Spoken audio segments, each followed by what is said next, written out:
Thanks for all being here. When Koen asked me to speak at this summer school, the word school brought immediate memories. And memories, in my case, involve lots of computers. So I thought, we always talk about scaling. I thought, let's look at scaling that I actually experienced. Let's look at the computers that were either owned by my parents or the ones that I bought. And they were not the high-end things. They're the mainstream things you can buy for a reasonable amount of money. And I wanted to know whether I actually experienced the scaling that everyone always keeps talking about. So I made a list. Took some time to remember most of them. And we started out in like early 80s. I remember my father coming home from the shop and he bought a computer. And it was a Sinclair ZX81. The thing has a Zilog Z80 processor, an 8-bit thing. It had 1 kilobyte of RAM, but we bought the 16 kilobyte extension pack. You hooked it up to a TV and programming was done literally directly typing machine code in the memory or using a cassette tape. Pretty basic. And as time went by, every 3-4 years, we either bought a new machine or I started investing, and I meandered between Intel, AMD x86, did a brief stint in PowerPC, went to using OS X, or the previous OS before that, dual booting, Linux, whatever, and I ended up with a hexa-core Ryzen, which is probably due for an upgrade soon, but honestly it performs fine. And I wanted to know, you see the table, just a boring table. We always see a scaling line, so I thought, let's see whether we actually see a scaling line by just putting the names of the processors. We bought them on regular instances in time, and I plot them here, the MIPS of the processor versus the name, and what do you see? You see an exponential curve. So actually scaling happened. Weirdly enough, I don't feel scaling happen because the softwares more or less seem to be always as fast, except when you got an OS upgrade and then it was suddenly very slow. So all those extra MIPS went somewhere, but my user experience didn't grow that fast. But was this expected? Well, let's just look at some technology parameters. The first one we had was an 8-bit 4 megahertz processor. Very simple thing, 4-micron technology, it used less than a watt of power. And the last one I had is a 7-nanometer processor, 6 cores, 12 threads, everything running. And so if you look at the difference between the two, just doing the math with the number of cores you have, the number of ALUs, you indeed get about a factor 500,000 in performance improvement. I'm still not feeling the 500,000 times performance improvement because lots of things are happening in the background that are not necessarily what I want to do with the machine. So I started, let's do a back of the envelope calculation and can we more or less understand how it went just based on the technology parameters. You go from a 4 micron to a 7 nanometer. Okay, it's a linear scaling, factor 571. Capacitance is roughly square of the linear scaling, so you have a factor for the capacitance. You see the voltage went down a bit and the clock rate went up massively. So if you would just have taken that initial Z80 core, we would have scaled it, well, we would have something that's far smaller. But the power went up. We went from less than a watt to a thermal design of 95 watts. Okay, it's like a thermal limit for this processor. But yeah, to get there, we need to explain it somehow. So the only explanation we can say is, yeah, well, it's not an 8-bit processor, 64-bit, multi-core, lots of complex interfaces. So you need a huge factor in capacitance to more or less explain that increase in power. We expected 5,000 times lower for the same power. We get 120 times more. So you need about 600 times more capacitance. When you do the math, the initial processor had 8,200 transistors. And if you do 8,200 times 600,000, you end up with around 5 billion transistors. Now, the reality is it's 4 billion transistors. Well, I find it quite amazing that a stupid calculation like this gets a ballpark correct figure on the number of transistors over 40 years of scaling. Now, a fun fact, what would happen if you would just not scale towards performance, but you keep more or less the same thing? So one of the microcontrollers I was architect of at NXP, and you could actually run it at 4 megahertz. It's a 32-bit one, far more memory and so on. That one didn't have 5,000 times less power, it had 1,500 times less power. But roughly speaking, you can scale the performance up or the power down. So you've got the whole spectrum is available to you.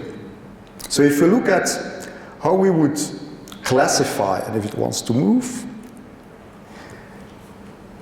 if we want to classify the different types of processors on the spectrum of specialization, meaning that it's like a single pipeline to do a single thing, and power, you can place the different rough types of processors that we use nowadays in this plane.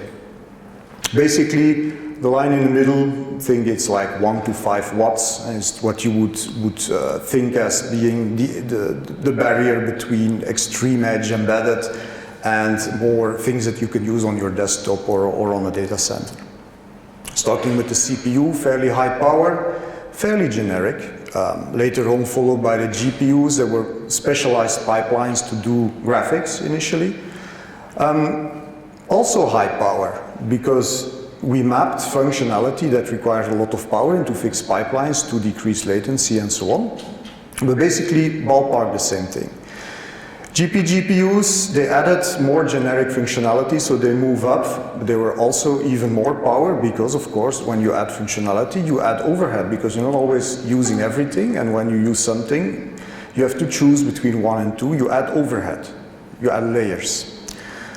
We went to APUs, where you co-integrate GPUs and CPUs into the same chip, and basically, typically these were intended going into mobile devices, lower power machines, so you also engineer them such that the power figures are a bit lower.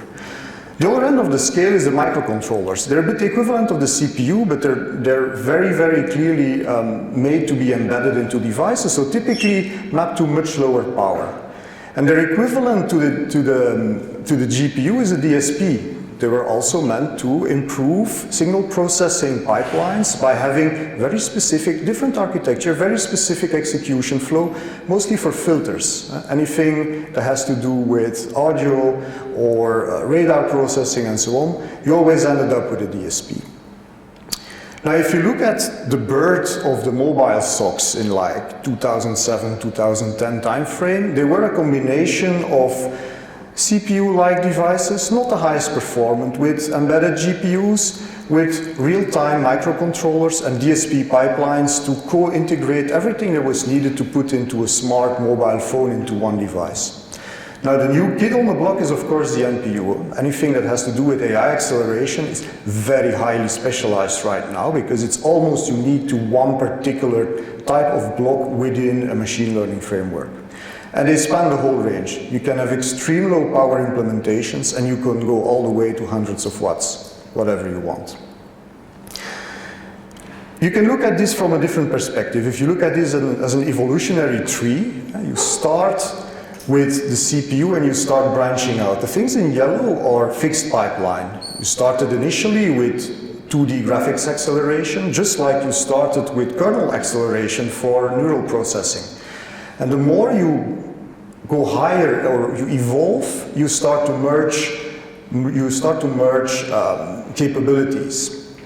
You either branch up to lower power or you go to the right to higher integration. Now what we see now is we're more or less, we've passed the multi-core and we see the birth of more modular architectures where you would have a GPU that is embedded as a chiplet on a substrate next to a CPU core, next to memory, next to maybe some AI acceleration. And you already find them. If you look at the latest AMD products, they do have a separate accelerator. It's not monolithically integrated.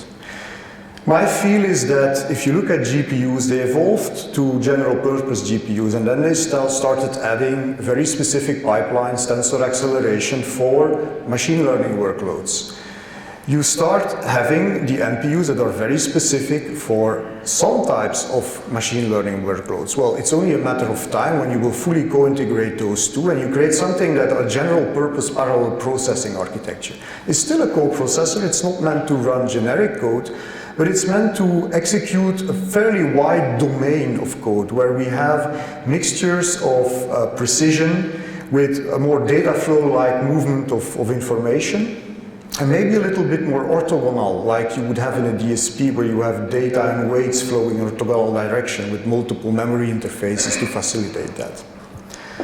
So you end up with this type of evolution, and well, in the future it's conceivable that we go to one single architecture, but it's going to be a single architecture that consists of multiple separate parts. It's not going to be a monolithic one, because there are things that happen.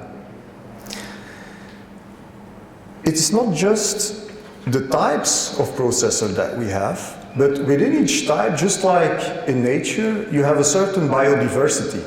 You had, if you look at CPUs, in the early 80s, there was quite a wide range of different architectures. You could have a Spark, you could have a MIPS, some RISC, you could have a PowerPC, you could have things that are more derived from microcontrollers. You had x86, multiple flavors of them. But of course, market forces and adoption of the mass adoption of the IBM PC, you kind of push to a convergence just because of the sheer mass of people owning one of these machines and the mass of software that was being developed. So software in some sense was the cost function or the evolutionary driver that reduced the amount of different architectures, because everything started to be optimized for the dominant software that was in use. Similarly, if you look at GPUs, GPUs in the early days were 2D graphics acceleration, and they came out of scientific, but actually mostly out of the gaming. People built gaming consoles that had very, very specific pipelines that did very specific graphics. They were magnificent compared to what you could do with your classical desktop computer. And there was a period in time in the late 80s, early 90s, where there was a complete zoo of graphics.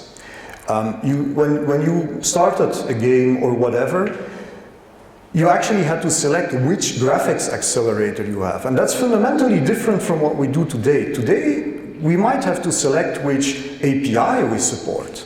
That's something fundamentally different, because if you see, in the mid-90s, you saw a very strong consolidation towards a few architectures.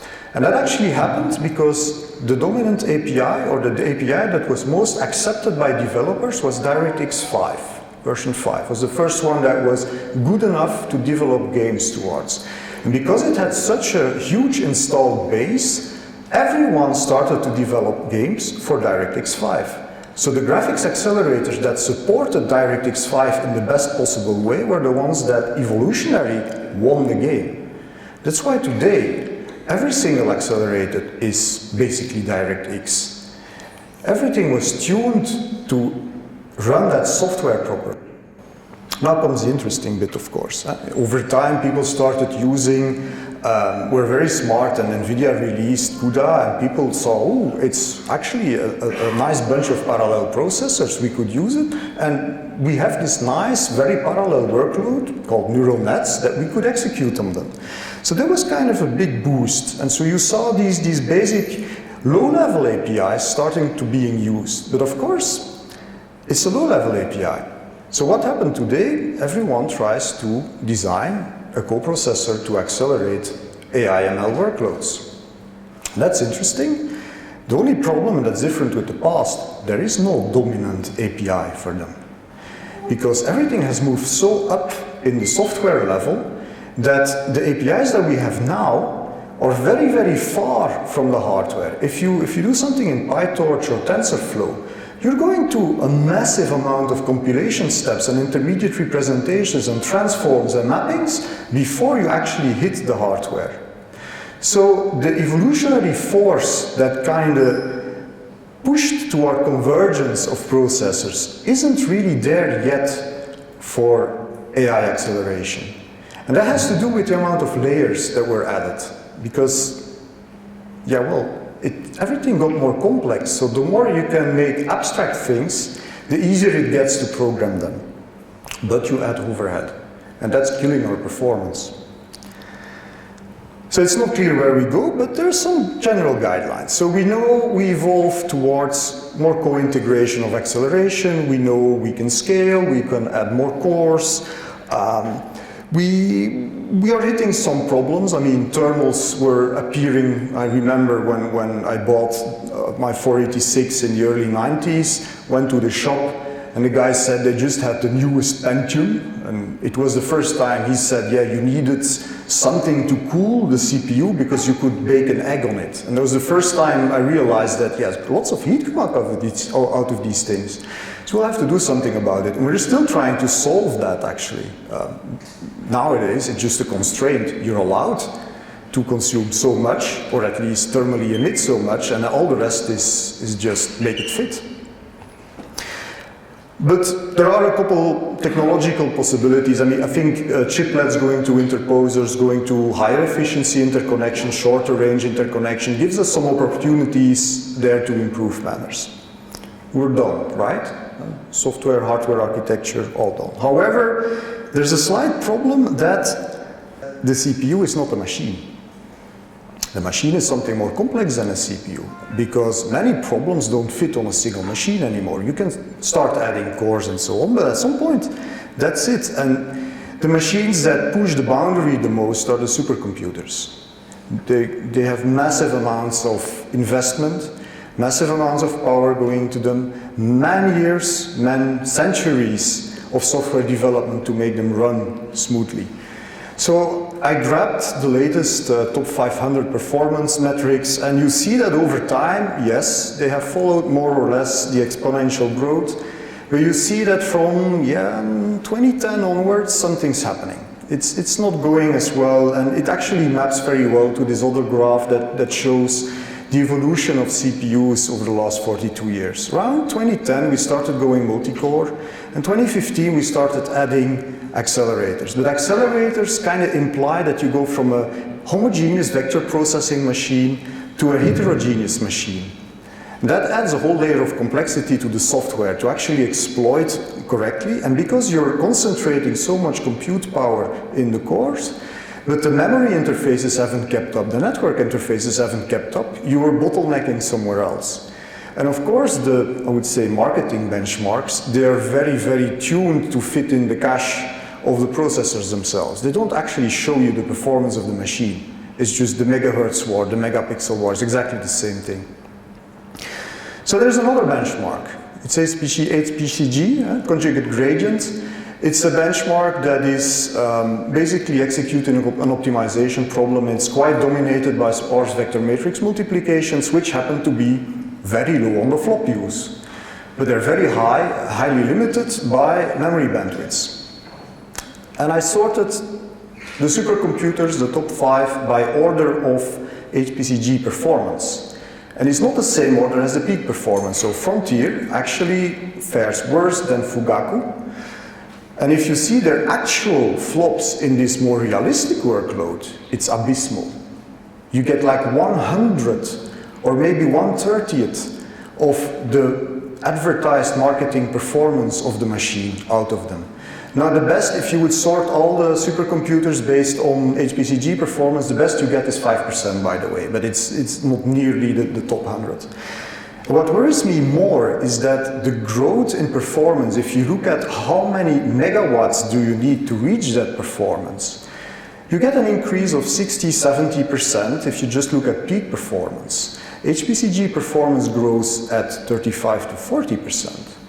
So the actual application, the actual use of the supercomputer has a lower growth rate than the peak performance. That means that not only we're not able to use the computer to its fullest, but we're getting worse at being efficient at it. So why is that? Obviously, programming supercomputers is terribly complex.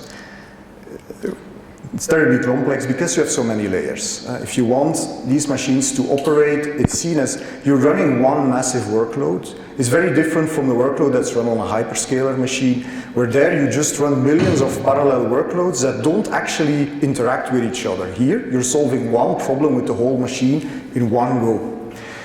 So as a programmer or as a team of programmers, you have to work with knowledge of where each bit of data is at each moment in time. You're trying to move every single byte in such a way that it can be consumed optimally. But of course, each little bit of divergence from the initial plan that you had is going to throw the whole scheme of data movement in total disarray.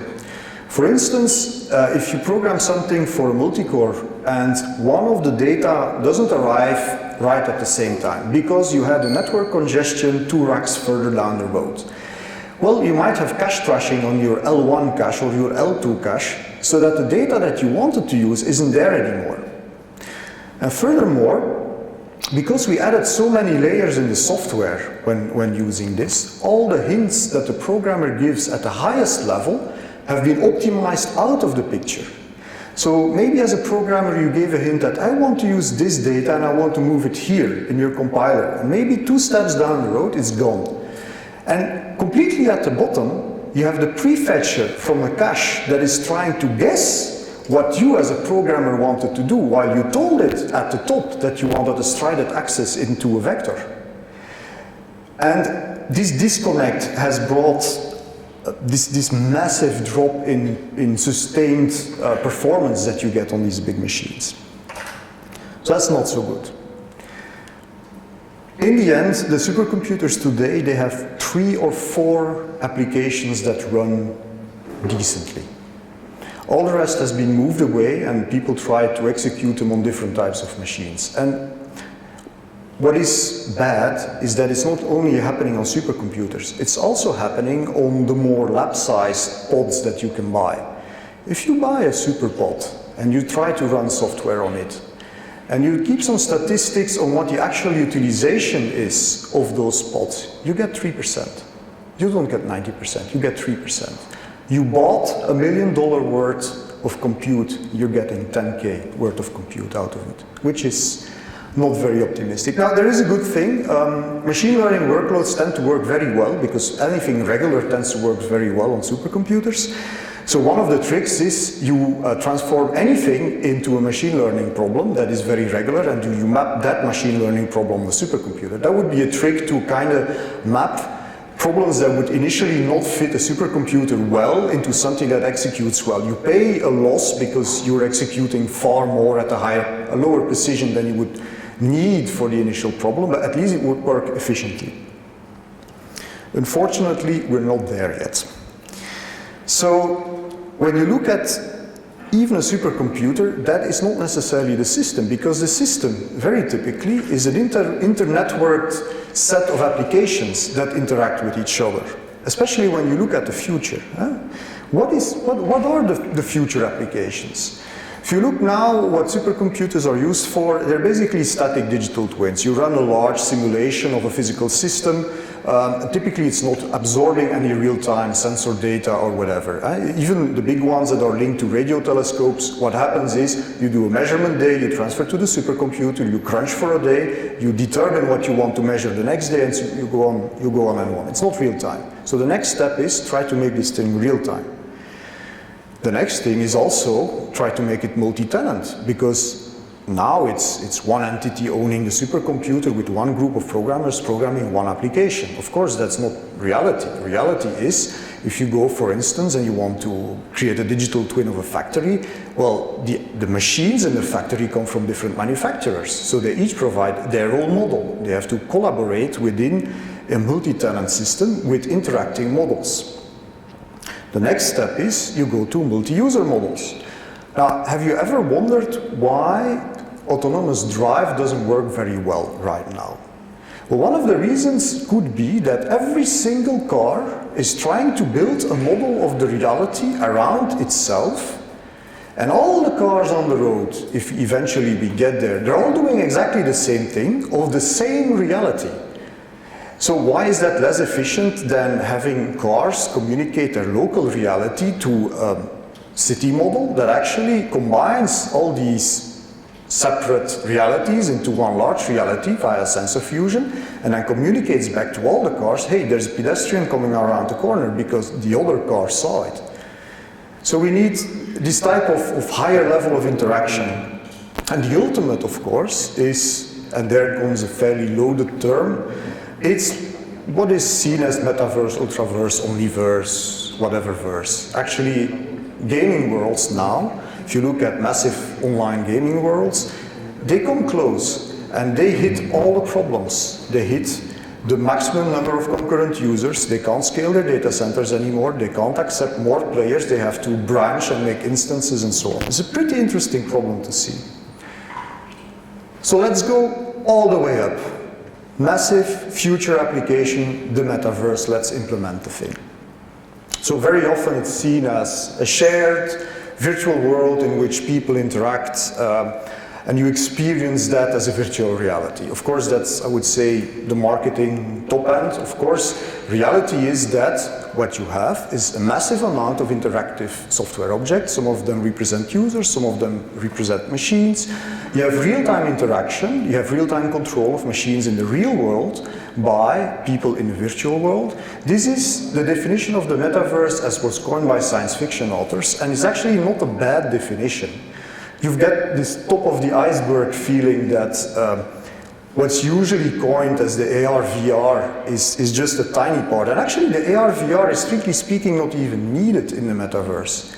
The metaverse is a universal model of reality where you combine real things with virtual things, intelligent agents, maybe in the future general intelligences, with some user. And in the end, you kind of project, you project information onto the senses of the humans that use the metaverse. So that means that you create this flow of information capturing humans, capturing what they can see from humans, integrating it in a virtual world, interacting with virtual agents, and giving that back towards the real world. So it's a very, very complex interactive system. You can roughly split it up in 3 layers. An infrastructure layer, what we call the inter-reality layer. It's a term used in physics where you kind of model reality in a software environment. And you have the, I would say, projection on human senses. And this inter-reality, of course, can be split up. You have security, privacy, and then you have the modules that are real-world interaction. You want to interact with machines, with environment, with humans, and you have the interactions that happen in the virtual world that are between entities. You have intelligent agents, social engines, search engines, and so on and so on. Just a quick example how this differs from what we do nowadays. If you now have to choose, you have an application. Say you have a remote-controlled robot that is used for maintenance in a wind farm. So you basically have the choice, you send the operator to the wind farm with a remote-controlled robot, and they use a local model, you control the robot, it goes up, and you do what needs to be done. Can be done. Now, of course, if you want to do that remotely, it's slightly more complex, because, yeah, working with a dashboard doesn't work very well, so you send data through a pipe, you have a video feed, but if it's very fine work or fast work, you have the latency of the pipe in between. And that makes it very, very annoying to actually do properly. If you want to do it in AR, VR, you get sick. So one of the tricks is you start adding local models. On your remote site, you have a slightly predictive model of reality on the site where you want to do the work. You just need to predict like the couple 100 milliseconds of the future. And on the site where the robot operates, you try to predict the actions of the user, and you do that in a feedback loop. So you encode the action of the users, you send that to the model on the site where the work happens, you adjust the model there such that the model tracks the user a few 100 milliseconds in advance, and that way you can create this pseudo-virtualization. The user doesn't actually interact with the remote site, he interacts with a local model of the remote site, and the remote site doesn't act on what the user does, but on a model of the user. And because you continuously retrain that, you finally get the behavior fairly correctly. 100 milliseconds is just enough to kind of bridge all the different latencies in the communication network. Of course, you can grow that. You have multiple sites acting in parallel, so what you create is a regional model. If it's not just working on a wind farm, but it's something more metaverse-like, You have to create this hierarchy of models that represent local behavior versus global behavior. And in the end, you have a global model that you need to synchronize with a huge amount of distributed models, and you end up with the same old problems of consistency, coherence, synchronization that we have today. It's exactly the same problem, except it's massively bigger than what we have now. And it's enhanced by the fact that you're working over a network that is highly diversified. You have captive networks of manufacturing plants that have their own robots, their own data center.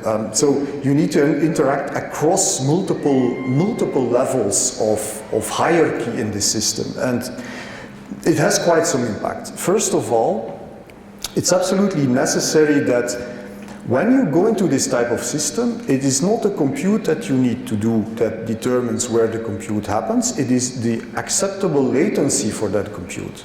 And sometimes that can be at the edge, somewhere in between or somewhere far away, and you need to balance that against having many fragmented models or going towards one globally maintained model. So the difference between edge and cloud becomes vague.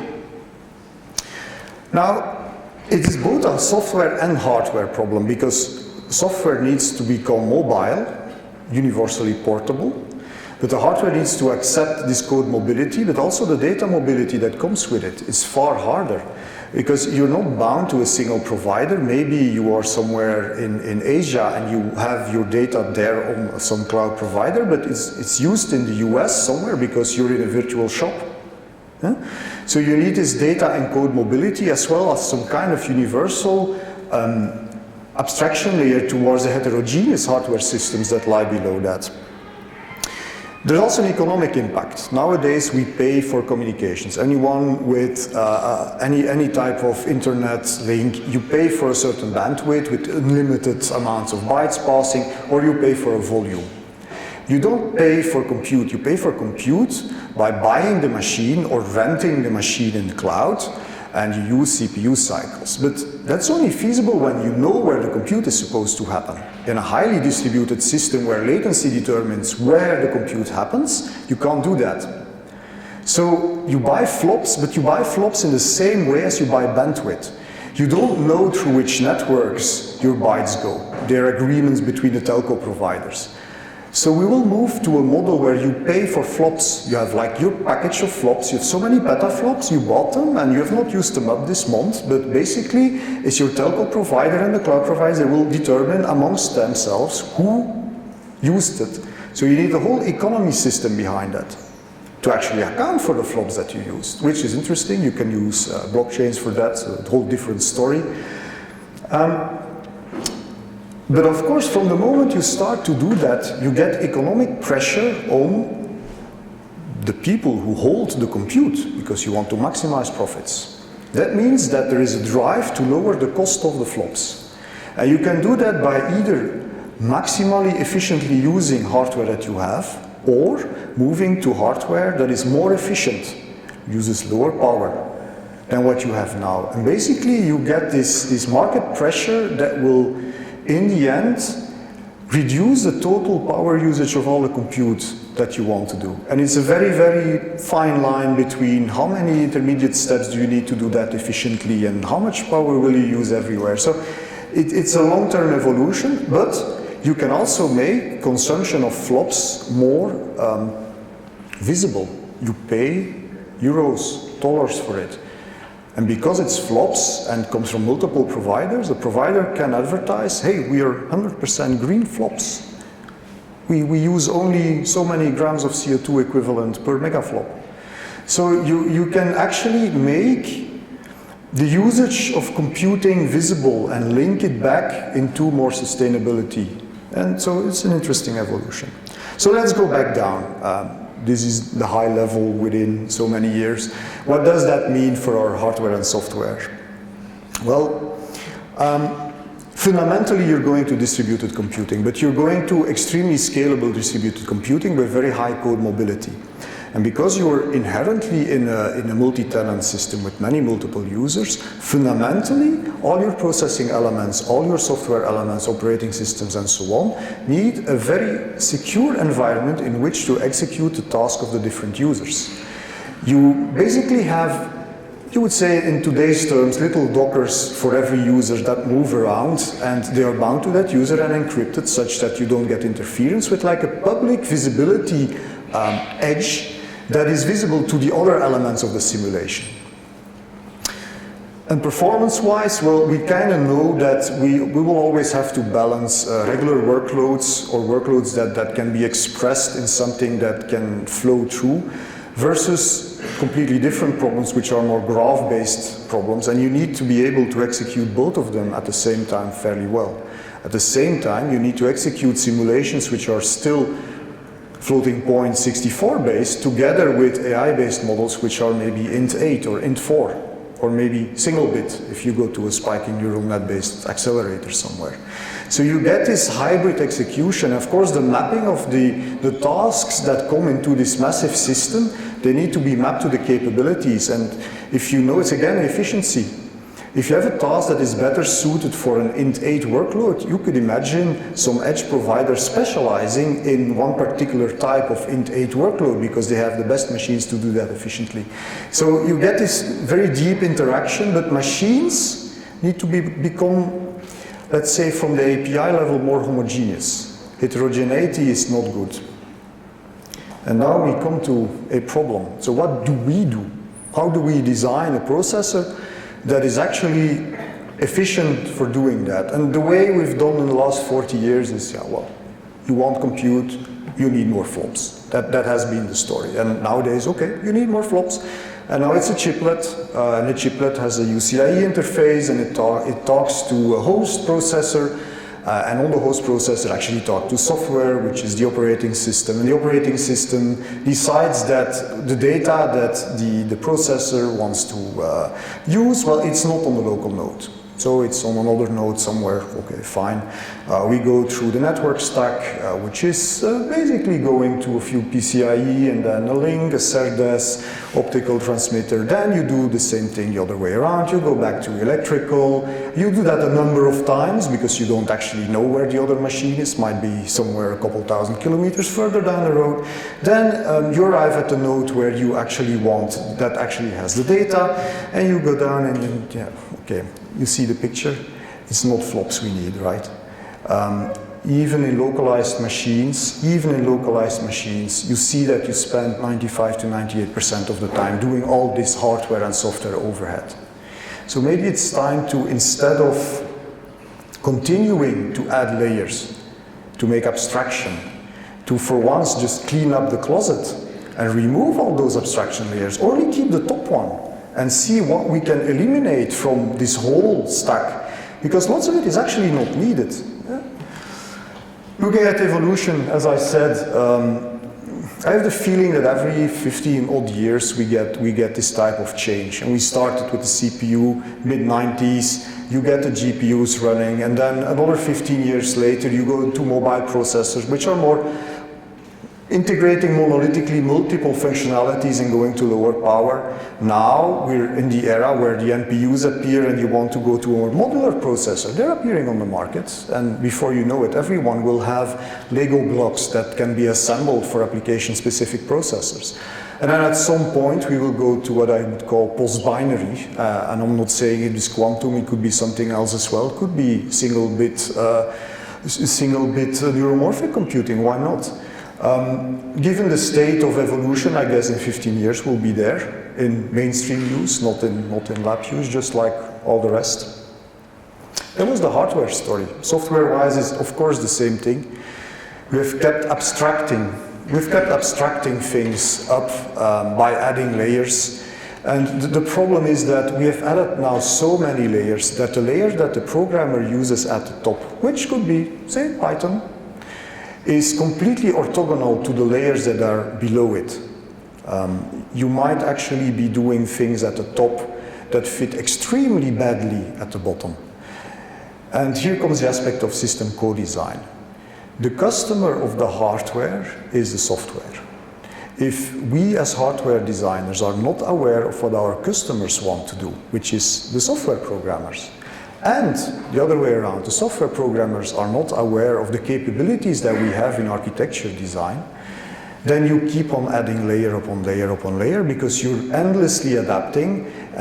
Programming models now are not the programming models of 10 years ago, of 20 years ago. So even there, it's time to rethink the total approach. And because we're going to more distributed and mobile code, there are many, many programming paradigms that exist. And most of it nowadays is imperative. That means that we tell the processor what it needs to do.